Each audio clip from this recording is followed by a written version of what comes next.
네, 안녕하십니까. 이번 시간에는 경찰 책임의 원칙에 관해서 함께 살펴보는 시간입니다. 지난 시간의 경찰 공공의 원칙에 이어서 경찰법상 일반 원칙 중에서 가장 핵심적인 내용 두 가지였습니다. 하나는 경찰 공공의 원칙, 그리고 경찰 책임의 원칙에 대해서 논의를 하게 됩니다. 도의식 책에도 위에 보시게 되면 경찰 책임의 원칙은 우리 지난 시간에 경찰권 발동의 근거와 한계를 이야기하면서 경찰 책임의 원칙과 관련하여 논의되는 것은 네 가지가 있다고 했어요. 위에 보시면 동그라미 1번 경찰 책임 인정 여부에 대한 문제입니다. 경찰 책임의 원칙이라는 것은 그와 같은 경찰상 위해 발생에 대한 직접적인 책임이 있는 자에게만 경찰권을 발동할 수 있다라는 경찰법상 일반 원칙을 말하는 것인데요. 여기서 경찰상 위해 발생에 대한 직접적인 책임, 즉 경찰상 의무, 경찰 책임이 누구에게 인정되는지가 가장 중요한 문제가 될 것입니다. 이것이 바로 동그라미 1번의 경찰 책임 인정 여부에 대한 문제죠.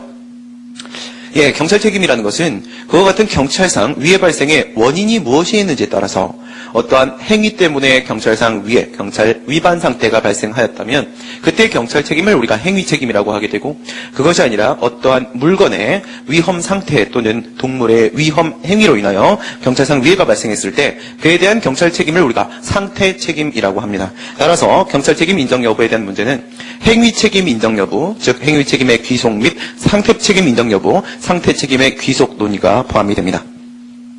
두 번째, 다수 책임자 경합은 복합적 책임이 발생했을 때 과연 누구에게 경찰권을 발동해야 될 것인지에 대한 문제였습니다. 복합적 책임이라는 것은 복수의 경찰 책임자가 있는 경우를 말하는데요. 복수의 경찰 책임자가 있다면 누구에게라도 경찰권 발동은 원칙적으로 가능할 겁니다. 그런데 과연 누구에게 경찰권 발동을 하는 것이 맞을까요? 이 같은 문제가 다수 책임자 병합의 문제로서 그 경찰권 발동의 대상자를 선정하는 문제입니다. 세 번째, 경찰 긴급권 문제가 있는데요. 경찰 긴급권이라는 것은요, 굉장히 긴급한 상황입니다. 그것을 우리가 긴급 상태라고 하는데요. 경찰 긴급 상태가 발생했을 때 경찰 책임의 원칙을 준수해서는 그와 같은 경찰상 위해를 제거할 수 없다면 이때 예외적으로 경찰 비책임자, 경찰 책임자가 아닌 자에게 제3자에게 경찰권 발동을 할 수 있겠는가? 이 같은 문제가 경찰 긴급권 문제입니다. 경찰 책임의 승계가 네 번째로 포함이 되어 있는데요. 경찰 책임의 승계라는 것은 만약에 양도 양수 행위가 있거나 합병이 있거나 또는 상속이 이루어진 경우 등에 있어서 그 피승계인이 법을 위반했는데 그 피승계인의 법 위반 사유를 이유로 하여 승계인에게 제재 처분을 하는 것이 과연 가능할 것인가? 이 같은 문제가 바로 경찰 책임의 승계 문제입니다. 공법상 권리 의무의 피승계인의 문제를 경찰 책임을 승계인의 경찰 책임의 문제로 의지할 수 있겠는가, 이런 문제겠죠. 이번 테마에서 경찰 책임의 원칙에서 논의하는 것은 이 네 가지 중에 앞에 있는 두 가지 논의를 하게 될 것이고요. 나머지 경찰 긴급권과 경찰 책임의 승계 문제는 별도의 테마로 조금 더 자세하게 살펴보도록 하겠습니다. 아래 보시게 되면 경찰 책임의 원칙에 대한 정의가 있습니다. 경찰권의 발동은 경찰상 위해 발생에 대한 직접적인 책임이 있는 자에게만 경찰권을 발동할 수 있다라는 경찰법상 일반 원칙이 바로 경찰 책임의 원칙이죠. 그렇습니다. 여기서 경찰권의 발동이라고 했을 때 우리가 앞에서 살펴본 대로 경찰권 발동은 경찰작용은 통상 무엇으로 이루어진다? 명령 및 강제작용으로 이루어집니다. 여기서 명령이라는 것은 경찰 하명을 말하는 것이고 역시 처분입니다. 강제라는 것은 경찰상 즉시 강제를 말하는 것이고 권력적 사실행위로서 역시 처분입니다. 따라서 이와 같은 경찰 책임의 원칙은 처분의 위법성 여부의 판단 기준이 될 것이고 그 중에서도 경찰권 행사, 재량권 행사에 있어서의 하자 유무 판단의 기준이 될 것입니다. 아래로 내려가 보시게 되면 경찰 책임에 대한 내용을 좀 보시게 될 텐데요. 여러분들이 오늘 수업을 들으시면서 제가 어제와 달리 오늘은 왜 이렇게 찌질한가라는 생각이 드실 수도 있습니다. 봄이 되면 좀 찌질해집니다. 코를 훌쩍훌쩍거리고. 경찰 책임 밑에 보시면은 구체화 기준 여부에 따라서 그리고 책임의 원인 발생 기준에 따라서 경찰 책임의 종류를 두 개로 나누는데요. 위에 보시면 실질적 경찰 책임과 형식적 경찰 책임 이렇게 두 가지로 나눠질 수 있습니다. 우선 이 부분은 여러분들한테 수험적인 측면에서 말씀을 드린다면요. 그냥 이번 시간에 듣고 머릿속에서 지워주시면 됩니다. 절대로 문제가 나올 수도 없고요. 판례도 없기 때문에 여기서 출제할 수는 없습니다. 다만 이제 상식적으로 이런 문제도 있구나. 이 정도 여러분들이 기억해 주시면 되겠어요. 먼저 교재에 있는 내용을 가지고 간단하게 한번 비교를 해보도록 하겠습니다. 교재에 보시게 되면 실질적 경찰 책임이라고 해서 사전적 의무로서 경찰상 위해를 야기하지 않도록 노력해야 되는 책임, 경찰법규 준수 의무로서의 실질적 경찰 책임. 두 번째, 사후적 의무로서 자신이 야기한 경찰상 위해를 자신의 비용으로 제거해야 되는 책임. 경찰상 위해 제거 의무로서의 실질적 경찰 책임. 그리고 양가로 2번에 보시게 되면 형식적 경찰 책임으로서 위의 내용은 경찰법규 준수에 대한 문제라고 한다면 아래 형식적 경찰 책임은 경찰 명령, 경찰 하명의 대상의 문제로서 경찰상 위해를 야기한다가 그 안녕과 질서의 회복을 위하여 경찰행정청의 명령에 복종해야 되는 수인 의무를 우리가 형식적 경찰 책임이라고 합니다. 이 부분 설명을 하게 되면 대부분의 분들이 무슨 말이야 도대체? 왜 이렇게 추상적인 이야기들이 아닐까? 이런 고민이 드실 수 있는데요. 이런 걸 또 해결해 드리는 게 또 제 역할이기 때문에 해결해 드리도록 합니다. 이 내용을 간단하게 정리를 한다면 수질 및 수생태계 보전에 관한 법률이라는 법률이 있는데요. 여기 이제 15조에 보시게 되면은 지금 우리가 봤던 실질적 경찰 책임의 두 가지의 내용과 그 다음 형식적 경찰 책임의 내용이 너무나도 다행히 그대로 이렇게 규정이 되어 있습니다. 한번 읽어드릴 테니까 한번 들어보세요. 수질 및 수생태계 보전에 관한 법률 제15조 1항에 보시게 되면 누구든지 정당한 사유 없이 다음과 같고 어느 하나에 해당하는 행위를 하여서는 아니 된다라고 되어 있으면서 그 제1호에서 뭐라고 되어 있냐? 석유 및 석유대체 연료사업법에 따른 석유 제품, 즉 유류를 유출하는 행위를 해서는 안 된다라고 되어 있습니다. 석유 제품, 유류를 유출시키는 행위를 해서는 안 된다. 이게 15조 1항입니다. 그리고 수질 및 수생태계 보존에 관한 법률 15조 2항에 보면 뭐라고 되어 있냐면 제1항의 행위, 석유 제품을 유출시키는 행위로 인하여 공공수역이 오염되거나 오염될 우려가 있는 경우에는 그 행위자 등은 오염의 방지 제거를 위한 조치, 즉 방제 조치를 해야 한다라고 되어 있습니다. 따라오시겠죠? 그 다음 3항에 보시게 되면 시도지사는 2항의 규정에 의해서 행위자 등이 그 방제 조치를 행하지 아니하는 경우에는 당의 행위자 등에게 방제 조치 이행을 명령할 수 있도록 되어 있습니다. 1항, 2항, 3항을 살펴봤습니다. 지금 여러분들이 교재에서 보신 실질적 경찰 책임 중에서 첫 번째, 사전적 의무를 한번 보세요. 뭐라고 되어 있습니까? 경찰법규를 준수해야 되는 의무입니다. 경찰법규를 준수해야 되는 의무예요. 근데 방금 전에 15조 1항에서 뭐라고 했냐면 석유 제품을 유출시키면 안 된다고 했습니다. 이것을 지켜야 될 의무가 바로 실질적 경찰 책임 중에서도 경찰법규 준수 의무가 되는 거예요. 그런데 실질적 경찰 책임의 사후적 의무를 보시게 되면 이와 같은 경찰법규를 준수하지 못해서 그래서 발생한 경찰상 위해가 있다면 그것을 자신의 비용과 자신의 노력으로 제거해야 되는 위해 제거 의무가 바로 실질적 경찰 책임의 두 번째 의무였었습니다. 그런데 15조 2항에서 뭐라고 했냐면 1항을 위반해서 그로 인해서 공공수역이 오염되거나 오염될 우려가 있을 때는 이 같은 행위를 한 행위자 등은 그에 따른 방제 조치, 위해 제거를 해야 될 의무가 인정된다고 했습니다. 그럼 15조 2항이 바로 여기에 있는 위해 제거 의무, 실질적 경찰 책임의 두 번째 내용이 되는 거죠. 15조 3항에 보시면 뭐라고 되어 있었어요? 행위자 등이 자신이 해야 되는 방제 조치 의무를 이행하지 않을 때는 시도지사가 그 행위자 등에게 방제 조치 명령을 할 수 있다고 되어 있습니다. 그런데 지금 형식적 경찰 책임을 보시게 되면 경찰행정청이 명령을 하게 되면 지금과 같이 방제 조치 명령을 하게 되면 그것을 따라야 되는 의무가 바로 형식적 경찰 책임이 되는 겁니다. 이야, 신기하죠? 저도 예전에 이 수질 및 수생태계 보존에 관한 법률 15조를 보고 너무나 놀랐어요. 와, 어떻게 시험에도 나오지 않는 실질적, 형식적 경찰 책임의 내용을 이렇게 한 조항에서 깔끔하게 정리를 해줄 수 있을까? 와, 네. 그런데 잊어버리시기 바랍니다. 문제 나오진 않아요. 그 다음, 이 내용이, 우리 도의식 체계도로 다시 한번 돌아와 보시면, 실질적 경찰 책임은 양가로 1번에서 경찰법규 준수 의무를 말하는 것이고, 아래 사전적 의무로서의 경찰법규 준수 의무와 사후적 의무로서의 경찰 위해 제거 의무가 포함되고, 양가로 2번에 형식적 경찰 책임은 경찰 명령의 대상을 정하는 것으로서 그것을 참고 견뎌야 수인 의무를 말하는 것인데, 위에 있는 실질적 경찰 책임을 위반했을 때 밑에 있는 형식적 경찰 책임으로 연결되는 것이다. 이렇게 되어 있죠. 근데 이 같은 실질적 경찰 책임과 형식적 경찰 책임에 대한 문제는 항상 뭐랑 연결시켜서 고민을 하게 되냐면 경찰 책임의 주체랑 연결시켜서 살펴보게 됩니다. 오른쪽에 화살표를 보시게 되면 이 경찰 책임의 종류를 제가 오른쪽으로 화살표를 당겨가지고 경찰 책임의 주체의 문제와 연결을 시켜놨어요. 경찰 책임의 주체 한번 보도록 하겠습니다. 사인의 실질적인 경찰 책임은 당연히 인정된다. 즉 사인이 어떠한 경찰상 의무 위반 행위를 했거나 플러스 사인이 소유하는 물건입니다. 사물, 사인 소유의 물건에 위험 상태가 존재할 때 사인에게 경찰 책임이 인정되는 것은 너무나 당연하다. 여기서는 아무런 이견이 없다. 여기까지 이견이 있으면 경찰 책임의 원칙 논의를 할 수가 없어요. 그런데 문제는 밑에 동그라미 2번에 고권력 주체가 실질적 경찰 책임이 과연 인정되는 것인가, 이런 문제가 생길 수 있다. 고권력 주체의 행위로 인해서 경찰상 위해가 발생했을 때, 고권력 주체가 소유하고 있는 물건, 고권력 주체가 직무를 수행하기 위해서 필요한 물건으로 인해서 경찰상 위해가 발생했을 때, 과연 이럴 때도 고권력 주체에게 실질적 경찰 책임이 인정될 수 있을까요? 이런 문제가 생기는데, 그 내용이 어디 있냐면 우리 교재를 보시게 되면, 교재 뒷페이지 넘겨보시면 경찰 책임의 주체라는 내용이 있어요. 로마자 3번이죠. 문제점, 경찰 책임의 상대화 가능성과 관련돼서 이 같은 논의를 하게 된다.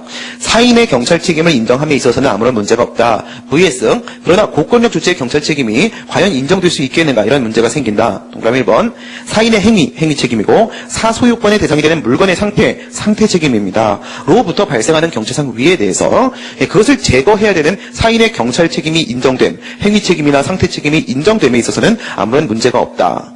그러나 밑에 동그라미 2번, 고권력 주체의 행위나 공적 임무의 수행에 기여하는 물건의 상태로부터 발생하는 경찰상 위에 대해서 고권력 주체에게도 경찰 책임이 과연 인정될 수 있겠는가, 이런 문제가 생긴다.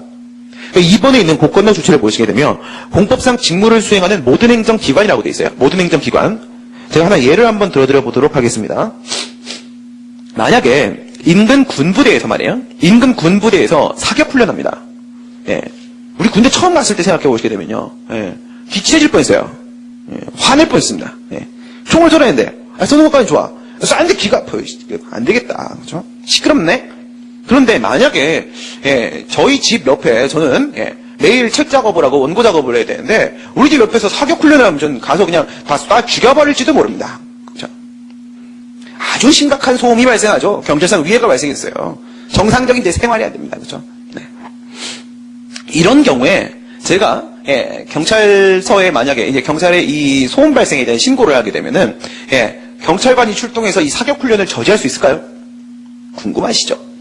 네, 뭐 그런 일은 없겠죠. 그렇죠? 물론 이제 그냥 협조 요청을 통해서 해결을 하겠습니다만은 과연 그것이 가능할 수 있느냐, 이런 문제예요.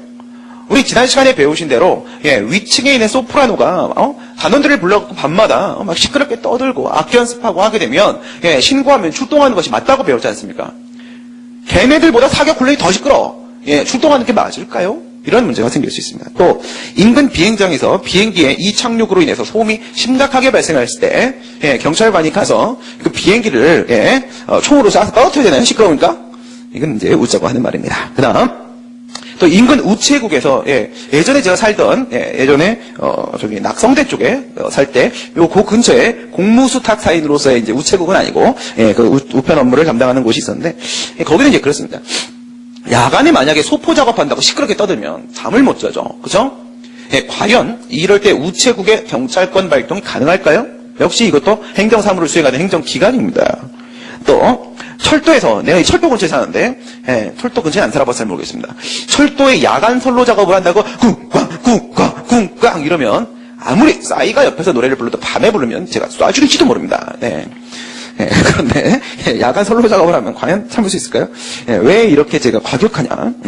알러지 때문에 좀 예민합니다. 과격해졌어요. 이럴 때 옆에 선로 작업하면 안 됩니다. 인근 초등학교에서 운동회, 이거는 제가 또 제일 싫어하는 일입니다.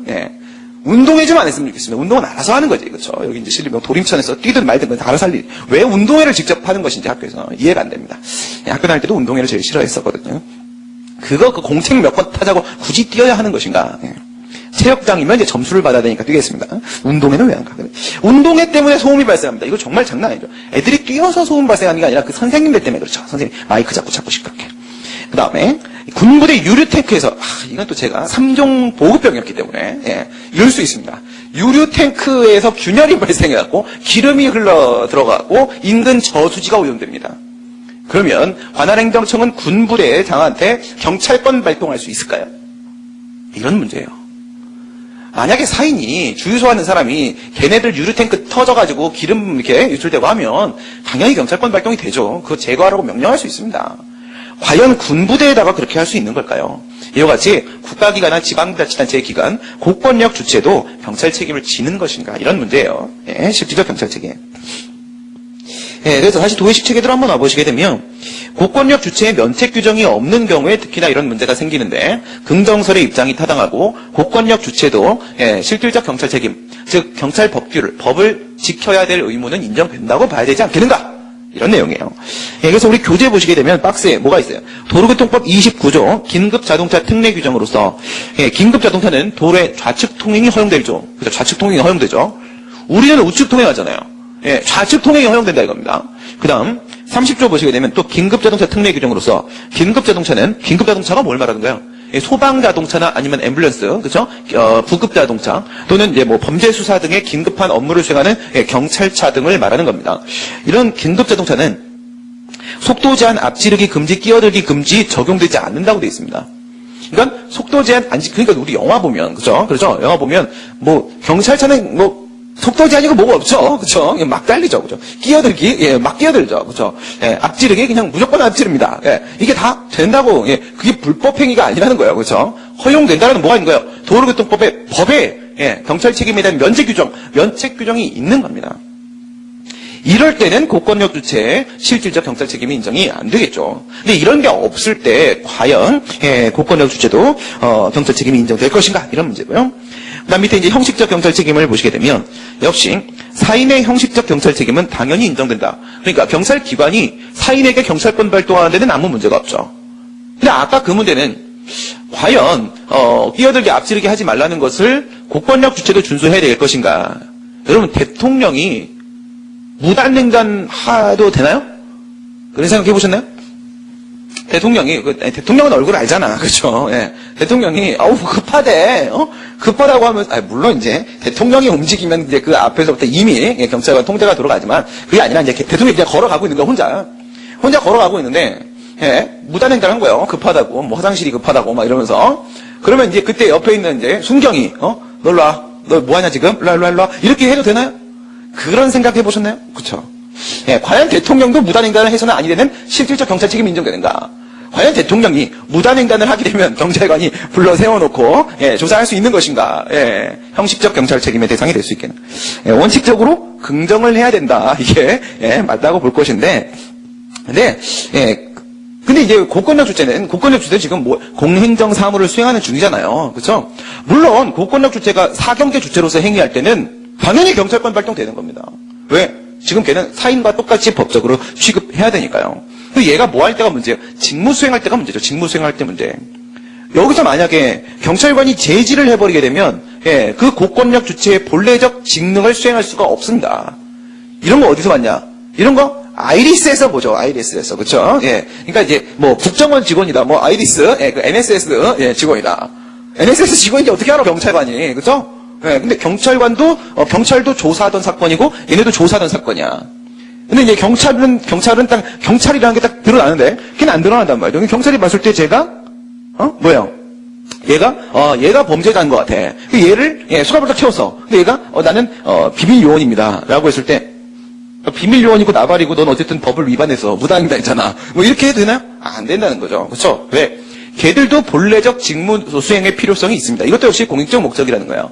그래서 어디까지 인정이 될 수 있는 거냐면 다른 고권력 주체가 실질적 경찰 책임을 위반해서 문제가 발생했을 때는 그에 따른 경찰상 위해 제거에 대한 비용 부담까지만 청구할 수 있다. 이렇게 보는 게 다수의 의견입니다. 비용 부담까지만. 이제 고권력 주체에 대한 문제를 생각을 해봤는데요. 시험에 나올 가능성이 거의 없기 때문에 저도 이 부분을 책에 넣어야 될까 말 것인가. 책으로서의 구색을 맞추기 위해서는 넣어야 되긴 하는데 논점이 안 생겨요. 문제를 낼 수가 없습니다. 그래서 포함을 시켜놨습니다만 여러분한테 이제 학습의 경중을 따지실 수 있도록 이제 말씀을 드린 거고요. 그다음 이제 아래에 있는 책임 원인 기준을 보도록 합니다. 이거는 중요합니다. 양가로 1번에 행위 책임이 있고 그 다음에 양가로 2번에 상태 책임이 있는데요. 행위 책임은 두 가지로 구분이 돼요. 한 개는 뭐냐면 행위자 책임이 있고요. 또 하나는 지배자 책임이라는 것이 있습니다. 행위자 책임, 지배자 책임. 행위자 책임은 자신의 행위에 대한 책임을 말하는 겁니다. 자기가 경찰상 의무를 위반해서 경찰상 위해를 시켰을 때 그때 책임을 우리가 행위자 책임이라고 하고 이것도 역시 행위 책임입니다. 지배자 책임은 뭐예요? 아래 보시면요. 예, 자신의 종업원이죠. 자신의 보호감독하에 있는 자의 행위에 대한 책임입니다. 이거 역시도 대위 책임이 아니라 자기 책임이에요. 자기 책임. 우리 국가배상 배울 때도 그렇게 배웠잖아요. 공무원의 불법 행위에 대한 책임은 국가의 자기 책임으로 보아야 된다라고 배웠었습니다. 여기도 마찬가지. 공무원도 국가의 종업원이잖아요. 그렇죠? 여기도 자신의 사인의 자기 종업원의 행위, 자신의 보호감독하에 있는 자의 행위에 대한 책임은 자기가 지는 게 맞습니다. 자기 책임으로서 지게 된다 이거예요. 그런데 이제 문제는 밑에 행위 책임의 귀속 부분이에요. 귀속. 예, 뭐라고 되어 있냐면 다수의 원인 행위가 결합해서 경제상 위해가 발생했을 때 학설이 조건설, 상당, 인과관계설, 직접 원인설 이렇게 세 개가 있는데 여기서 이제 통설적 견해가 바로 직접 원인설이다 이겁니다. 직접 원인설. 이 직접 원인설에 따르게 되면 어떻게 돼요?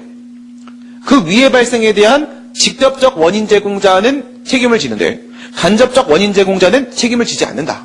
그래서 위에 보시면 결론이 직접적 원인 제공자는 행위 책임 동그라미, 간접적 원인 제공자는 행위 책임 X라고 되어 있는 겁니다.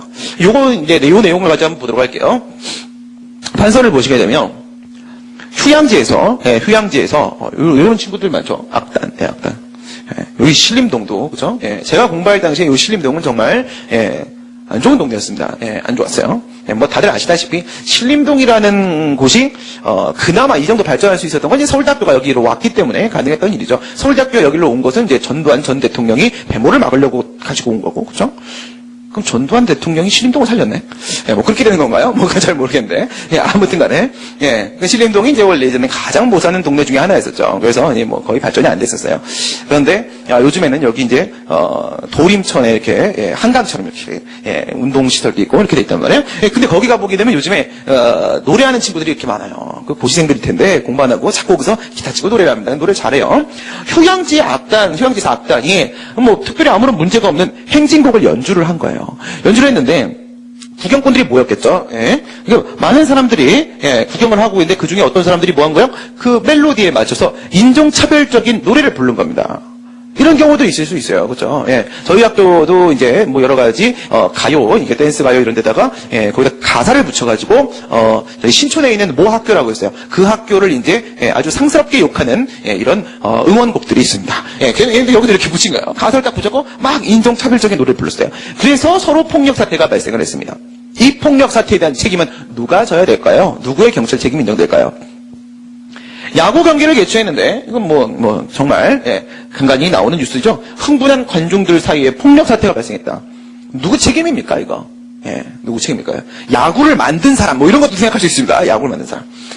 다음 종로 한복판에서 신문사 앞에 쇼윈도를 설치했는데 그 쇼윈도에서 누가 나온 거예요? 신민이 나온 거야. 신민이. 그렇죠?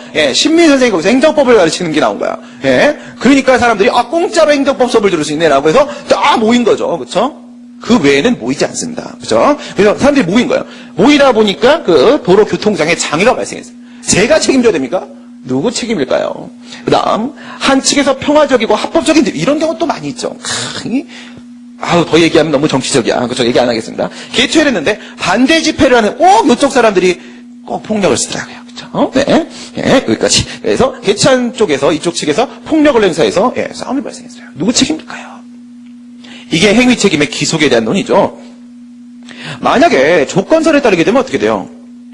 갑이라는 친구를 한 사람이 툭 때리고 두 번째 사람이 툭 때리고 세 번째 사람이 툭, 네 번째 사람이 툭, 그 다음에 다섯 번째, 100번째 사람이 불었는데 죽었어요. 조건설에 따르게 되면 이 사람의 사망에 대한 모든 원인을 제공한 사람들은 다 책임을 져야 됩니다. 여기도 마찬가지겠죠. 얘네들을 다 책임져야 됩니다. 그러나 직접 원인설에 따르게 되면 직접적 원인을 제공한 자만이 책임을 지게 되는 것이죠. 여기서 행진곡을 연주한 악단은 뭐예요? 얘는 간접적 원인만을 제공하였죠. 간접적 원인을. 그런데 얘는 뭐예요? 인종차별 노래를 부른 얘네가 바로 직접적 원인을 제공하였습니다. 얘한테 경찰 책임이 인정이 되는 것이고, 밑에 같은 경우에는요. 야구 경기 개최자 돈 좀 벌려고 하는 게 돈 버는 게 잘못된 건 아니잖아요. 그렇죠? 얘는 간접적 원인만 제공했는 폭력을 행사한 관중, 술 먹었겠죠? 직접적 원인 제공자다. 쇼윈도를 설치한 신문사, 이보다 더 간접적 원인은 누가 제공했어요? 신민, 그렇죠? 신민. 그런데 얘도 간접적 원인 제공자. 저는 간간접적이에요. 그렇죠? 그 다음에 기사를 보고 있는 행위 왜 거기 멈춰? 그렇죠? 그래서 얘는 직접적 원인 제공자. 당초 집회를 개최한 측은요, 싸우려고 개최한 건 아니에요. 그렇죠? 간접적 원인 제공자. 그런데 얘는요, 직접적 원인 제공자. 그래서 얘가 경찰 책임이 인정되고, 얘가 경찰 책임이 인정되고, 이렇게 되겠죠? 이 정도면 여러분들이 완벽하게 받아들이시지 않을까 생각이 들고요. 그 다음 밑에 상태 책임을 보도록 하겠습니다. 지금 제 상태가 안 좋죠? 이럴 때 이제 책임을 져야 됩니다. 물건의 위험 상태 또는 동물의 위험 행위입니다. 이 동물은 우리가 물건으로 취급을 하기 때문에 그냥 물건과 똑같이 처리하시면 돼요. 그래서 물건의 위험 상태, 어떠한 물건, 동물의 위험 행위, 어떠한 동물. 이제 이게 상태 책임인데, 아래 보시면 문제가 되는 경우가 3개가 있어요. 상태 책임의 귀속론입니다. 3개 중에서 맨 위에 있는 게 제일 중요해요. 제일 중요하고, 이제 밑에 있는 것들은 이제 뭐 곁다리, 논의, 이렇게 생각하시면 됩니다. 곁다리. 그래서 자연재해나 제3자의 행위로 인해서 문제가 발생했을 때, 이때 과연 그 물건에 대한 소유권을 가지고 있는 자가 상태 책임, 경찰 책임을 져야 하는 것인가? 이 자연재해나 제3자의 행위는 비정형적인 경찰 위반 상태의 발생을 말하는 것이고, 여기서 무조건 상태 책임을 인정을 해버리게 되면 상태 책임이 지나치게 확대될 수가 있고, 그러다 보면 그 소유권자가 오히려 희생자의 지위에 처하는 상황이 발생할 수도 있기 때문에 이 논의 왜 하는 거라고요? 상태 책임의 지나친 확대를 제한하기 위해서 필요한 논의입니다. 그건 이제 여기는 이 문제를 가지고 한번 생각을 해보도록 하겠습니다. 갑은 석유 판매업자입니다. 석유 판매업자. 을은 종업원, 병은 농지 주인이에요. 종업원 을이 10,000리터의 기름을 유조차에 싣고, 보통 이제 20,000리터짜리 유조차죠? 그러면 이제 그 유조차는 뒤에 20,000리터가 들어가 있고, 20,000리터가 이렇게 반이 이렇게 나눠져 있어요, 반이. 그래서 이쪽에도 구멍이 하나 있고, 여기도 구멍이 하나 있어요. 그리고 이 구멍은 사람이 들어갈 수 있는 크기입니다. 그래서 제가 군대에서 거기 들어갔어요. 들어가서 그 청소해야 되거든요. 청소, 이렇게. 그럼 그 한쪽을 채운 거예요. 10,000리터를. 10,000리터를 채우고, 그리고 나서 싣고 가다가 과속을 했어요. 과속을. 경제상 의무를 위반했죠? 유조차 전복이 됐습니다. 전복이 됐으니, 이 바다 전복 생각하지 마시고, 유조차에서 기름이 유출돼서 농지가 오염이 돼버렸어요. 농지가. 농지가 오염돼. 여기까지는 뭐 상관없지. 그 다음, 농지 인근에는 식수원으로 사용하는 지하수가 있는데, 만일, 비라도 내리길 바랬지. 그게 아니고 비가 오면 어떻게 돼? 식수원이 심각하게 오염되고 인근 주민은 사이다를 먹어야 됩니다. 사이다를. 이런 현상이 발생. 경찰상 위해죠, 이게. 그렇죠? 경찰상 위해 중에서 뭐 아직까지 발생하지 않았으니까 위험 이거죠. 위험. 위험은 제거가 아니라 방지의 대상이 되는 거죠. 이렇게 됐어요. 여기서 갑을 병의 경찰 책임을 한번 생각해 보겠습니다. 우리 행위 책임은 이제 다 배웠으니까 행위 책임 한번 생각해 볼까요? 갑은 행위 책임이 인정되나요? 여기서 경찰상 의무 위반 행위를 한 것은 종업원 을이죠. 과속을 했어요. 신호를 위반하고. 그렇죠? 그런데 얘는 뭐다? 자신의 보호감독하에 있는 자의 행위에 대한 책임으로서 지배자 책임이 인정이 됩니다. 갑. 그렇죠? 을은요. 지가 그랬어요. 지가. 그래서 자신의 행위에 대한 행위자 책임으로서 행위 책임이 인정됩니다. 병은요. 집에서 자고 있었어요. 아무런 행위를 한 게 없죠. 그래서 행위 책임은 인정이 안 됩니다. 뭐 행위 책임이든 상태 책임이든 둘 중에 하나만 인정이 되면 경찰 책임이 인정되니까 경찰권 발동의 대상이 될 수 있어요. 여기서 경찰권 발동은 무슨 내용으로 등장해요? 농지의 기름을 제거하라 라는 오염 방제 조치 명령의 대상이 되는 겁니다. 경찰권 발동의 대상. 갑은 상태 책임이 인정되나요? 여기에서 문제가 되는 물건은 2개가 있어요. 하나는 기름, 하나는 농지. 2개가 있어요. 그러면 첫 번째 기름 측면에서 보시게 되면 갑은요 지거예요. 기름의 소유자로서 기름 측면에 있어서의 상태 책임이 인정됩니다. 그 다음, 을은요. 그 기름을 지금 얘가 관리하고 있죠. 그렇죠? 기름의 점유 보조자로서 얘도 역시 상태 책임이 인정됩니다. 문제는 얘죠. 문제는 병은요. 기름과는 관계가 없고 지금 농지와 관계가 되어 있는 거예요. 농지가. 그렇죠? 예. 농지의 소유자라는 측면에서 얘의 상태 책임이 인정될까? 근데 뭐예요? 제3자의 행위 문제입니다. 병이 그런 게 아니란 말이죠. 과연 이럴 때 병의 상태 책임을 인정할 수 있을까요? 이런 문제가 자연재해 및 제3자의 행위로 인한 상태 책임의 확대 제한 논의가 되는 겁니다. 이제 여기서는 이제 학설 대립이 있는데 저는 이럴 때는 병이 너무 불쌍하지 않는가, 그렇죠? 예, 정말 자다가 날벼락입니다, 그렇죠? 예, 그래서 병이 너무 불쌍하니까 병을 희생자로 전락시키지 않으려면 병한테까지 상태 책임을 확대시키는 것은 제한시키는 것이 맞겠다라고 생각을 하고 있습니다. 그다음 두 번째, 잠재적 위험 상태의 실현. 이런 문제가 있어요. 이건 뭐죠? 잠재적 위험 상태의 실현. 갑이라는 친구가 돼지를 키워요. 돼지를. 여러분 돼지를 키우면 어떻게 돼요? 파리가 생겨요. 파리가. 그죠? 파리가. 파리가 생겨요. 많이 생겨요, 파리가. 더러워요. 그거 보면 안 먹고 싶어져. 그죠? 어렸을 때 저희 시골집에 돼지와 소가 좀 많이 있었어요. 돼지와 소. 돼지와 소가 같이 잘 있더라고요. 이상한 애들이야. 그죠? 예, 근데, 소도 더러워요. 그렇고, 예, 돼지가 더 더러워요. 돼지를 만약에 100마리를 키웠다. 야, 100마리 키웠어요. 그러면 똥냄새가, 야, 정말 진동하죠. 근데 인근에 주택단지가 없었어요. 그럼 이거는 돼지 키운 것만 갖고는 특별히 어떤 경찰상 위해가 발생했다 볼 수가 없습니다. 그런데 지금 이 양도업을 하고 있는 여기에는 이미 위생상 경찰상 위해 발생의 잠재적인 내용이 이미 포함되어 있는 거예요. 요인이. 인근에 택지 개발이 이루어져서 주택단지가 들어왔습니다. 그러면요, 인근에 이제 거주하고 있는 이 주민들은요, 이 돼지 때문에 살 수가 없어요. 돼지가 주냐, 사람이 주냐, 뭐 이걸 한번 이제 판가름을 내야 될 때가 온 겁니다. 이런 경우에 양도업자 갑에게 지금은 이 위생상의 경찰상 위해 발생에 대한 책임을 져야 될 의무가 있겠습니까? 당연히 있죠. 그죠? 거기다가 뭐 페브리즈를 뿌린다거나 그죠? 해서 이 위해를 제거해야 될 의무가 당연히 인정됩니다. 잠재적 실현 상태, 이건 제3자의 행위가 아니라 원래부터 포함되어 있었던 경찰상 위험이기 때문에 이건 인정시킵니다. 상태 책임. 그 다음에 소유권 포기요. 소유권 포기. 소유권 포기 관련돼서 우리 이런 거 한번 볼까요? 지난 시간에도 제가 비슷한 얘기를 했는데 한번 제가 읽어드리는 걸 들어보세요. 옛날에 행정고시 기출문제입니다. A 공연기획사는 연휴를 맞이하여 유명 가수 B를 초청하여 음악회를 열고자 기획하였다. 그런데 가수 B는 갑작스런 질병을 이유로 공연장에 나타나지 않았다. 나쁜 사람, 그죠? 나쁜 사람 A사가 환불을 약속했음에도 분을 이기지 못한 일부 관람객들은 거리를 점거하고 소동을 피웠으며 인근 상가에 간판을 떼어내어 도로에 바리케이트를 쳤다. 그럼 여러분들 여기서 등장하는 인물이 몇 명이죠? 4명이 등장해요. A 공연기획사, 그 다음에 유명 가수 B, 그 다음에 관람객, 그 다음에 인근 상가 주인, 이렇게 4명 등장합니다. 설문 1번. 사안에서 바리케이트를 제거해야 될, 도로상에 지금 쳐 있는 바리케이트를 제거해야 될 의무는 누구에게 인정되는가? 경찰 책임이 누구한테 인정되는가? 이거예요. 똑같은 식으로 한번 볼까요? 행위 책임부터 볼게요. 공연기획사는요? 간접적 원인 제공자. 아니네요. 가수 B는요? 간접적 원인 제공자. 아니네요. 인근 상가 주인은요? 아무런 행위를 하지 않았네요. 아니네요. 공연 관람객, 직접적 원인 제공자. 얘한테만 행위 책임이 인정되겠네요. 여기까지 먼저 기억해 놓으세요. 그럼 두 번째 보도록 합니다. 상태 책임. 공연기획사. 뭐 얘는 어떤 물건을 지금 여기서 물건은 뭐밖에 없어요? 상가 간판 이거밖에 없습니다. 그죠? 위해 발생의 원인이 되는 물건은 상가 간판밖에 없어요. 간판과 공연기획사는 관계가 없네요. 가수 B. 간판과 공연기획사는 관계가 없네요. 공연 관람객과 간판은 관계가 없네요. 그러면 뭐예요? 인근 상가 주인이죠.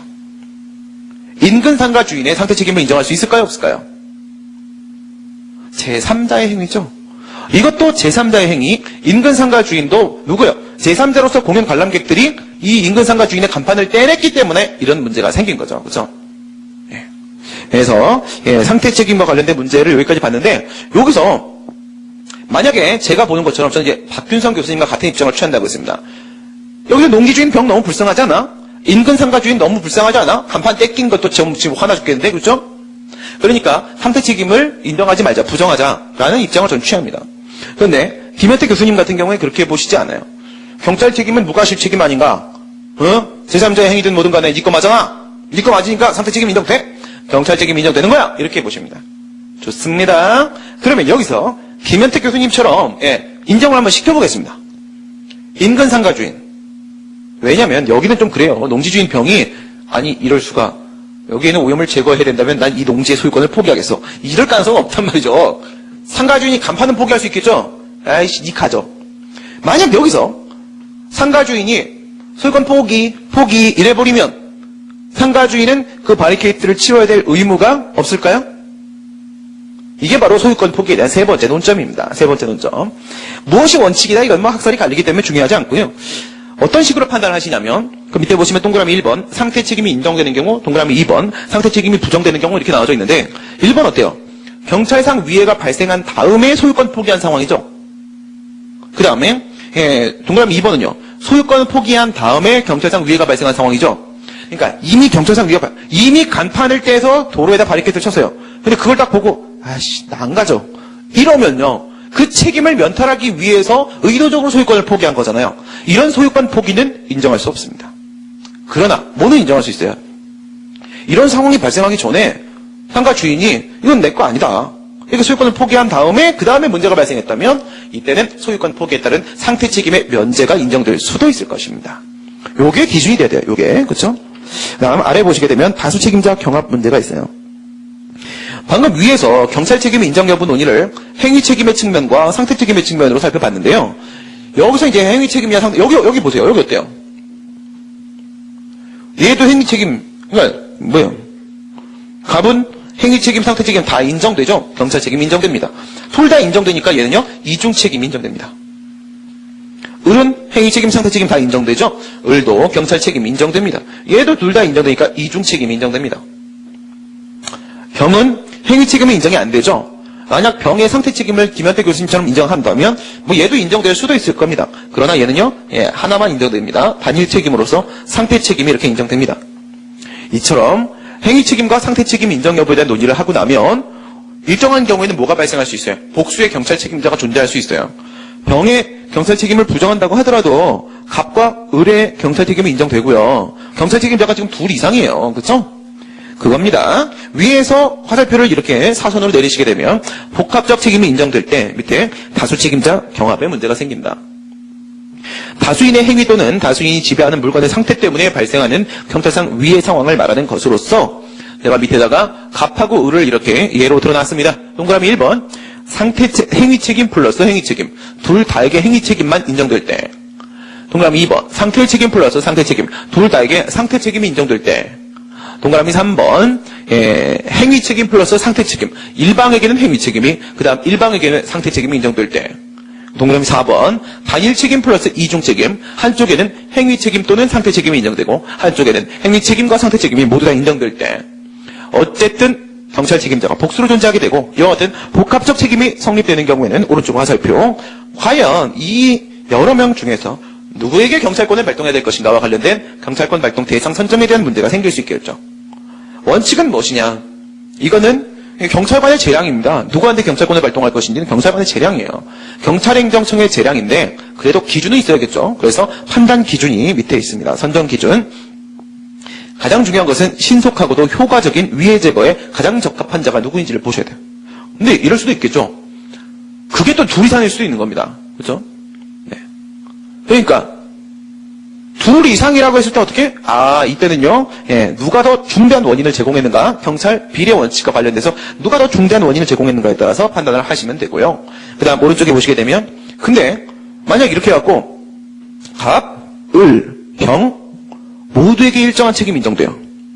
일정한 책임이 인정되는데, 예를 들어가지고, 얘가 50%, 얘가 30%, 얘가 기여도가 20% 이런 상황이라고 했을 때